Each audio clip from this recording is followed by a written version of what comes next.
여러분 혹시 그런 경험 있으세요?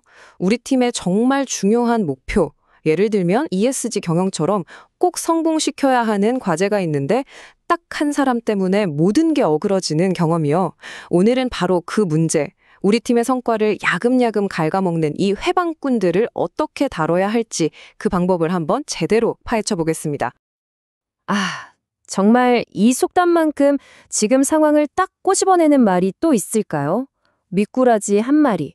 이 단 한 명의 부정적인 사람이 팀 전체의 분위기는 물론이고 성과랑 관계까지 얼마나 심각하게 망가뜨릴 수 있는지를 너무나도 잘 보여주잖아요.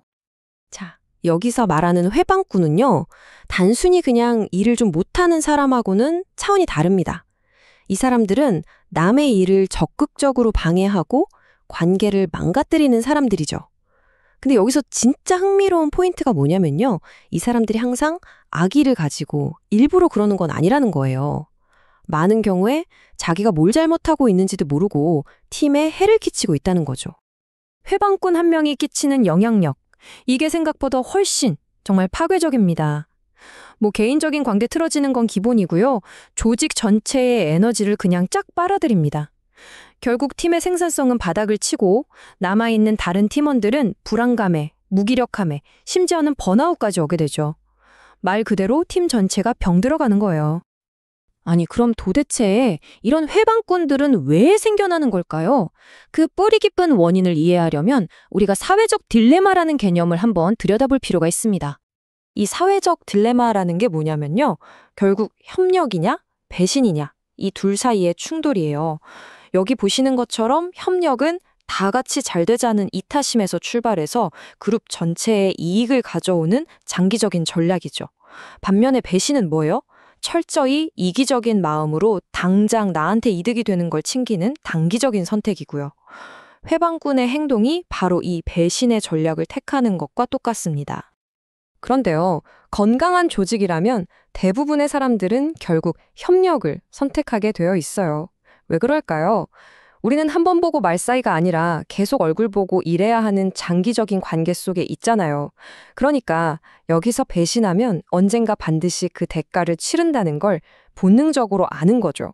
그래서 결국엔 협력이 더 유리한 전력이 되는 겁니다. 이 관계를 동양 철학의 관점에서 보면 훨씬 더 재미있어집니다. 바로 상생상극이라는 개념인데요. 모든 관계에는 서로 돕는 긍정적인 에너지, 즉 상생이 있고요. 또 서로 견제하고 억누르는 부정적인 에너지, 상극이 있는데 이 둘이 조화를 이룰 때 발전한다는 원리입니다. 자, 이 관점에서 보면 팀의 협력자는 생의 에너지를, 그리고 회방꾼은 극의 에너지를 대표한다고 볼 수 있겠죠. 그런데 여기서 진짜 중요한 게 있어요. 극이 무조건 나쁜 것만은 아니라는 겁니다. 때로는 견제하고 억제하는 힘도 분명히 필요하거든요. 진짜 문제는 이 균형이 깨졌을 때 생깁니다. 회방꾼 문제는 바로 이 극의 에너지가 너무 과해져서 팀의 균형이 와르르 무너져버린 상태, 바로 그거라고 보시면 됩니다. 자, 그럼 이제부터 본격적으로 회방꾼에 대처하는 3단계의 전략을 알아볼 텐데요. 그 첫 번째 단계는 좀 의외라고 생각하실 수도 있는데 그 사람을 비난하기 전에 먼저 이해하려고 노력하는 겁니다. 그 행동 뒤에 숨어 있는 왜를 찾아보는 거죠. 사실 태어날 때부터 회방꾼인 사람은 없어요. 여기 나온 것처럼 승진에서 밀려나서 생긴 원망이나 반복되는 업무에 대한 불만, 혹은 더 깊은 개인적인 문제들이 그런 행동으로 나타나는 경우가 정말 많습니다. 어쩌면 그 사람도 한때는 우리 팀의 에이스였을지도 모를 일이죠. 아니, 뭐하러 그런 사람까지 이해해야 돼? 싶으시죠? 근데 이게 다 실질적인 이유가 있습니다. 일단 이해하려고 노력하면 미움이나 적대감이 좀 줄어들고요. 그러면 그 사람의 다음 행동을 예측하기가 쉬워져요. 그리고 가장 중요한 건 그 사람을 보면서 혹시 나한테도 저런 모습이 조금은 있지 않을까? 하고 스스로를 돌아볼 수 있는 아주 귀한 성장의 기회를 얻게 된다는 겁니다. 첫 번째 단계가 이해라는 좀 따뜻한 접근이었다면 두 번째 단계는 아주 현실적인, 어쩌면 좀 차갑게 들릴 수도 있는 조치입니다. 바로 그 사람이 언젠가 저절로 바뀔 거라는 기대를 그냥 싹 버리는 겁니다. 우리가 빠지기 쉬운 기대의 함정이라는 게 있어요. 에이, 언젠간 좋아지겠지? 이런 긍정적인 기대는요, 현실을 제대로 못 보게 만들어서 결국 뒤통수 맞기 딱 좋고요. 반대로, 저 인간은 어차피 더 나빠질 거야. 이런 부정적인 기대는 내가 그렇게 믿으니까 진짜로 상황을 더 악화시키는 그런 결과를 낳을 수도 있습니다. 이런 상황에 대해서 삼성의 창업주 고 이병철 회장이 남긴 이 말이 아주 명쾌한 해답을 줍니다. 어설프게 기대하면서 의심하느니 차라리 명확하게 선택하라는 거죠. 이 사람을 믿고 쓸 건지 아니면 다른 방법을 찾을 건지 결정을 해야 한다는 겁니다. 비대를 버린다는 게 그냥 포기하라는 뜻은 절대 아닙니다. 대신 두 가지 현실적인 대안이 있어요. 첫째는 그 사람의 특성에 맞는 다른 역할을 한번 찾아주는 겁니다.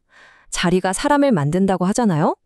둘째, 그것도 정 어렵다. 그러면 그 사람 자체를 우리 팀이 반드시 극복해야 할 하나의 도전 과제로 여기는 겁니다.